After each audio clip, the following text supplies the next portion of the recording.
Here is the final year for the Nissan Titan. This is a 2024 Platinum Reserve in super black over brown leather.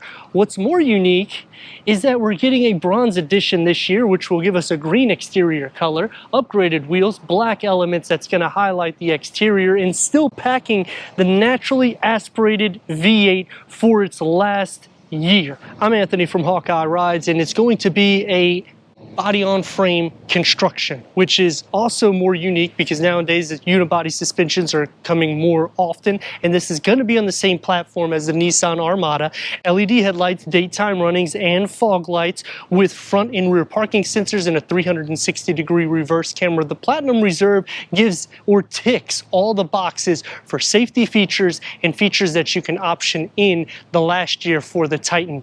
Nearly 10 inches of clearance. You're going to have more of that satin silver that's going to be brushed over the front and on the lower bit with recovery hooks and a front skid plate.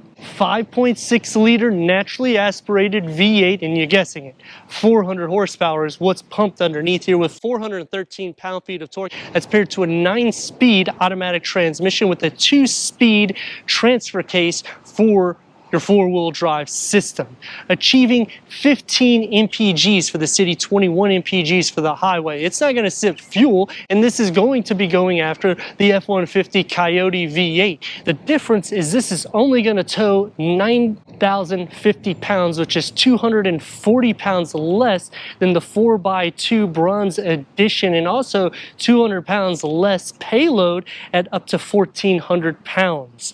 And the Platinum Reserve sets to impress with 20-inch multi-spoke alloy wheels.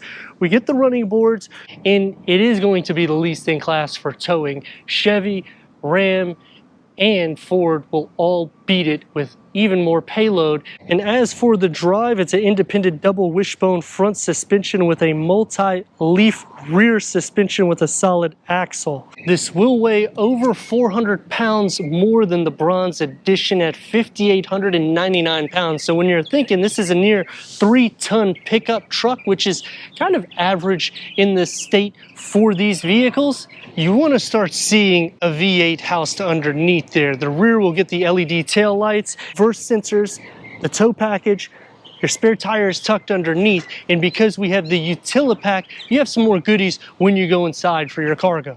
Quick release with the soft open because we have the Utilipack, which will add these boxes, which we'll show you in just a second. It's going to be 67 inches long, 20.8 inches deep, 63.8 inches wide, and between the wheel well housing or these boxes at 50 inches, and you also have storage that's going to be in front of them also. You'll have to use the key fob, so you pull this little lever right here to unlock the boxes, which I already unlocked it, but that way you can see the depth of the interior here. So I like that you have more storage capacity. You also receive the channel locks that are going to be in the interior. You pull this up so that way you could use it as an pull yourself up. Let's go inside this Platinum Reserve, start it up so you can hear that exhaust note.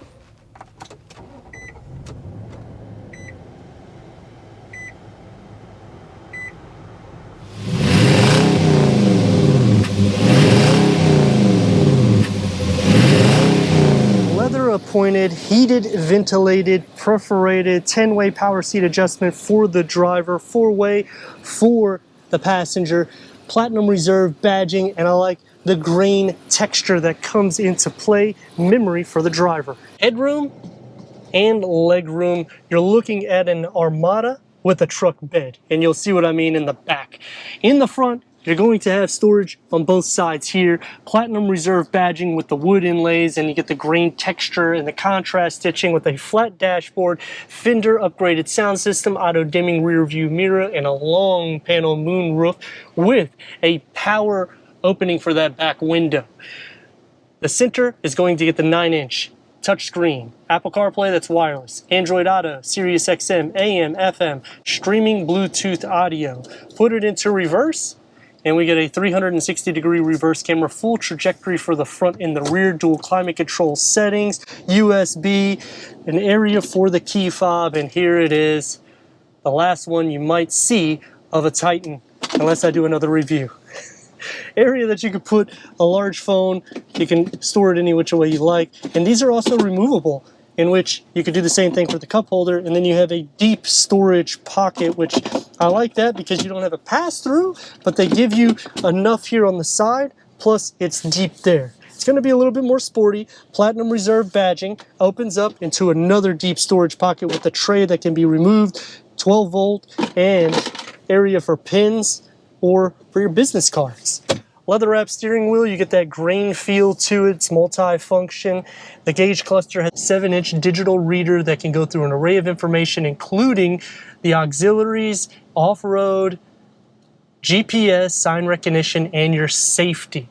The door panel is going to be lifted up here, so it almost forms like another armrest. It's going to be more soft, where you actually put your arms, one touch up and down for the front windows that are dual pane. A long storage pocket with 2 beverage holders carved out in an area that you could put a magazine or a newspaper. What's nice about the Titan is when you put this here, you have this here that'll fold out flat. Or if you need more storage, you have it underneath. They're optimizing in every category. You can also split this downwards flat, so it gives you more cargo capacity that way. For the back seats, headroom and leg room. This is basically an Armada with a truck bed. You're going to get storage behind both of the front seats, cup holders, air vents, USB, 12 volt, home plug, heated rear seats, armrests with cup holders, and the door is going to have the same materials that's found in the front, and it should because this is the Platinum Reserve. Soft to touch where it needs to be, long storage pocket with about 2 to 3 beverage holders, more or less carved out because you can fit something right here too. The floor is not completely flat, but it doesn't really matter because you have your own feet space, you have your own butt and shoulder space because it is a wide vehicle. And for the headroom, it is still good because we have that large pano moonroof. Horsepower, it's going to outclass the Ram and the Chevy. It's going to be the same as the Coyote V8. So when you're considering everything as a package, there's a lot of power underneath this bad boy. Nearly 3 tons to motivate, which I know some people are probably thinking, well, it's a heavy truck. You have to have a lot of power. So 400 horsepower, I mean, you have to have it. Well, let's see what it looks like with some movement.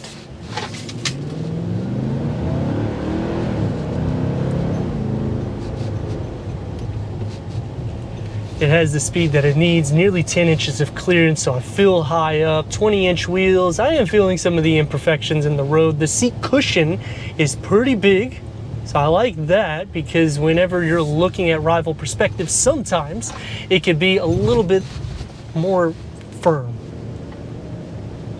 But pretty much you will feel everything when you're driving at a lower speed. When you get to a higher speed, it does start soaking it up a little bit, and that's really derived by the suspension setup, which we talked about on the exterior. As for road noise, all I really hear is the engine. Driving to the area for the shot or to showcase the vehicle and driving it around for the day, it's a pretty quiet car. It's not as quiet as the F-150. The sound deadening in that is just ultra quiet. When you get the Coyote V8, you kind of want to hear the exhaust a little bit more so, and because it's so soundproof, this one, you'll hear the revs, or whenever you're giving it a go, a little bit more so. And let me show you what I'm talking about.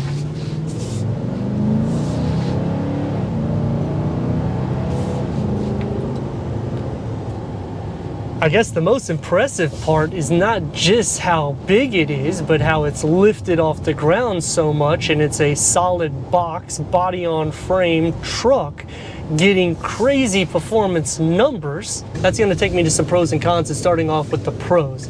My father used to own a Titan, so I know the vehicle pretty well in the sense that we even towed my boat with it. It wasn't a heavy boat. I used to tow it with my Infiniti QX60 as well, so it was under 5,000 pounds. But where I'm getting at is you didn't even know you were towing something in this, whereas when you get into the Infiniti, you felt it. It felt lower. This doesn't load to the ground. This doesn't ride low to the ground when you're towing something around 5,000–6,000 pounds, because you could tow even more. But the con is because it's 4-wheel drive, towing and payload is less, which all the trucks are doing this. And also, when you option a Ford, the Coyote V8 is not going to be the best for payload and towing. you actually want to go to a smaller engine variant. I just personally like that one because of the power that's derived in some naturally aspirated V8. And another pro is in the interior. For this half-ton pickup truck, they have thought about storage a lot, because you could put it everywhere. Sadly, they're discontinuing this truck, in which it's only going to leave the Frontier in its roster. There is no thought about for replacing this vehicle in the near future or even to come. For me, I probably would option the Frontier over this only because of gas, and I don't really need that much towing or capabilities, and I like the fact that I can fit the Frontier in my garage, whereas this hangs out a little bit because it is longer than a pickup truck. Brakes, you're getting dual piston in the front, so you're going to be able to stop this near 3-ton truck without too many issues. Turn radius at a stop point more or less. It's going to be about 2 and a par lane. Let's rock and roll.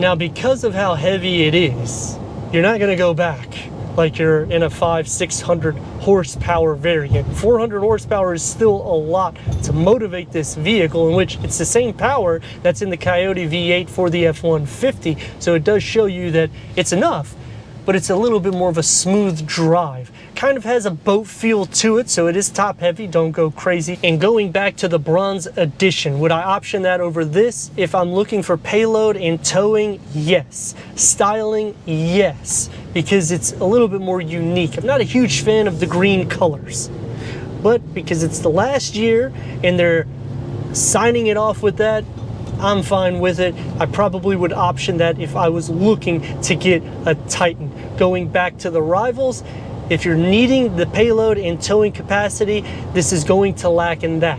If you're needing the amenities in the interior, this is going to be just as spacious. You'll have just as many power seat adjustments.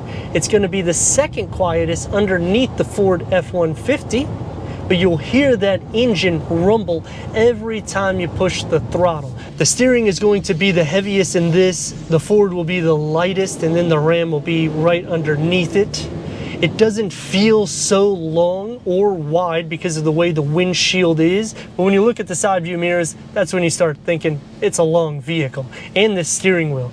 This is kind of an eyesore to me. I kind of wish it was a little bit more small, and even with the power telescoping, it doesn't necessarily go to a level that makes it as comfortable as some of the rivals. And that takes me to the big problem where I feel like I'm in an airplane. There's just too much going on. They could have simplified it, but because it's the last year, you know they're not going to do it, even though they just more or less refreshed it a few years back. I am sad that they're discontinuing it because I would have liked to see a refresh similar to the Toyota Tundra, not necessarily with a twin turbo V6, but just upping the tow, the payload, and the interior amenities. But let me know your thoughts in the comments. And if you're new to the channel, consider subscribing. Check out the next video, merchandise, website, and Instagram. Leave a comment and a like. And I'd like to thank Brandon Nissan for giving us this 2024 Nissan Titan Platinum Reserve for our car review.